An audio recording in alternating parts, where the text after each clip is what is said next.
स्वागत है। दोस्तों, हमारी जिंदगी बड़ी ही विविधताओं से भरी हुई है। हमारा जीवन बहुत ही ज्यादा अजीब होता है। कभी कभी जीवन में जो चीजें हमें बहुत बुरी लगती हैं, तकलीफ देती हैं, एक समय ऐसा आता है कि जब वही चीजें हमें बहुत याद आती हैं और हमारा मन करता है कि काश जीवन में वो फिर से पुराना दौर आ जाए और मुझे फिर से वही सारी चीजें जीवन में दोबारा करने को मिले या देखने को मिले। जी हाँ दोस्तों, यही जीवन है और जीवन का यही मूल मंत्र है। दोस्तों, मैंने अभी एक कहानी पढ़ी, किसी एक महिला की थी। उन्होंने लिखा है अपने बारे में कि एक समय ऐसा था कि जब वो बहुत परेशान रहा करती थी और सब और अब समय ऐसा है कि परेशान है कि किससे बात करूं। कहती हैं कि माँ और भाभी से कल बात करी थी, दीदी से परसों बात करी थी। समय काटे नहीं कटता है। अब बिल्कुल मन नहीं लगता है। बच्चे छोटे थे तो मन करता था किसी तरह 10 मिनट मिल जाएं अपने लिए। मैं हर समय बच्चों पर चिल्लाती रहती कि घर गंदा मत करो, हर चीज को सही जगह पर रखो। इधर उधर बिखरे हुए सामान को देखकर तो मेरा पारा 7वें आसमान पर चढ़ जाता था। उनकी शोर भरी आवाजों से मेरे सर में दर्द रहने लगा था। पूरे दिन शिकायतों की पोथी इकट्ठी करती रहती थी और जैसे ही शाम को मेरे पति घर पहुंचते थे, एक कप चाय सर्व करने से पहले शिकायतों का चिट्ठा उनके सामने परोस देती थी। कभी उनका मूड मूड ठीक होता था तो वो कुछ ना कुछ कहते थे, पर कभी कभी तो बच्चों की क्लास भी लग जाती थी। खैर, बच्चे किस तरह से मुझसे दूर होते चले गए, हर बात का उत्तर बस हाँ या ना में देने लगे। अपने कमरे में से फिर निकलते ही नहीं थे। पति भी ऑफिस से आकर खाना खाकर तुरंत सोने लगे। मुझे घर में अब शांति धीरे धीरे अच्छी लगने लगी थी। हर चीज जगह पर रहती थी। संडे के दिन बच्चे ड्राइंग रूम और बाथरूम को खुद ही अच्छे से साफ करने, अखबार के बिखरे पन्ने जो पहले पति पढ़ने में इधर उधर कर देते थे, अब ठीक तरीके से फोल्ड करके अलमारी के एक कोने में लगा देते थे।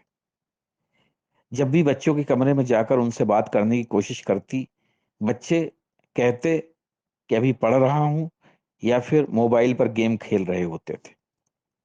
मुझे अब बहुत समय बाद घर घर लगने लगा था।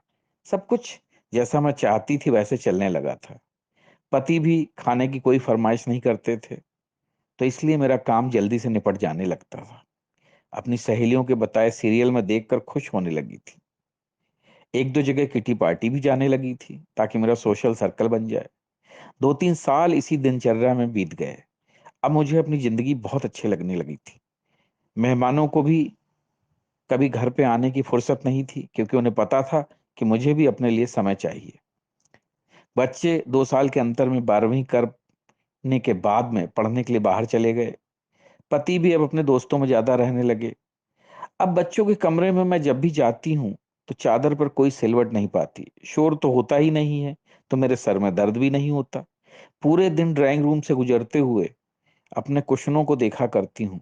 बिल्कुल तरीके से सोफे पर सजे रहते हैं, गंदे भी नहीं होते।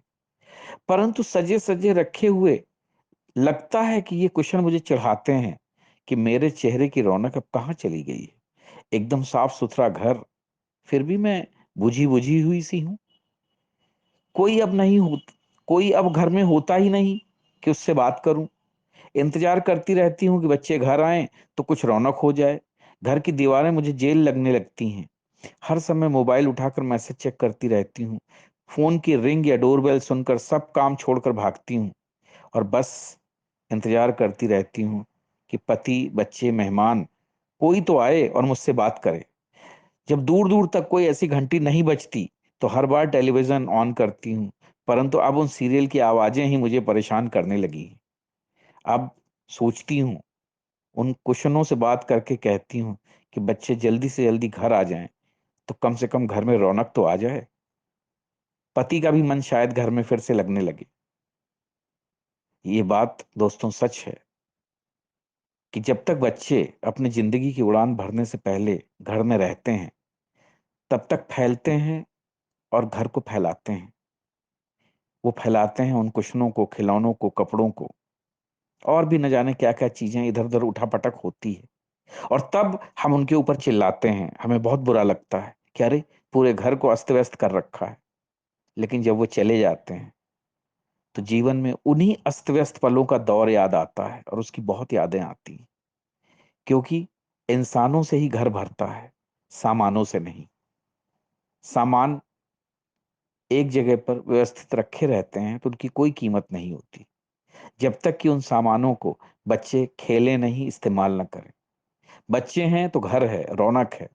मेहमान हैं तो पता चलता है कि हाँ, इस घर में लोग रहते हैं। तो इसलिए इन चीजों से कभी चिढ़े नहीं, परेशान ना हो, क्योंकि एक समय ऐसा आएगा जब आपको इन्हीं चीजों की बहुत याद आएगी।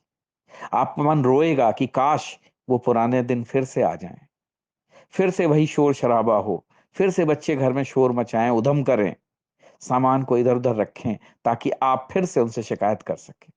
दोस्तों, जीवन यही है। ये जीवन का चक्र है, ये साइकिल है, जो पहिया ऊपर से नीचे होता रहता है और नीचे से ऊपर होता रहता है। तो आइए मिलजुल कर जीवन के इन्हीं पलों का आनंद लें। अपने जीवन की जो अच्छे पल हैं उनमें डूब जाएं, और कोशिश करें कि ये अच्छे पल आपके साथ जीवन पर्यंत चलते रहें। जय हिंद, जय भारत।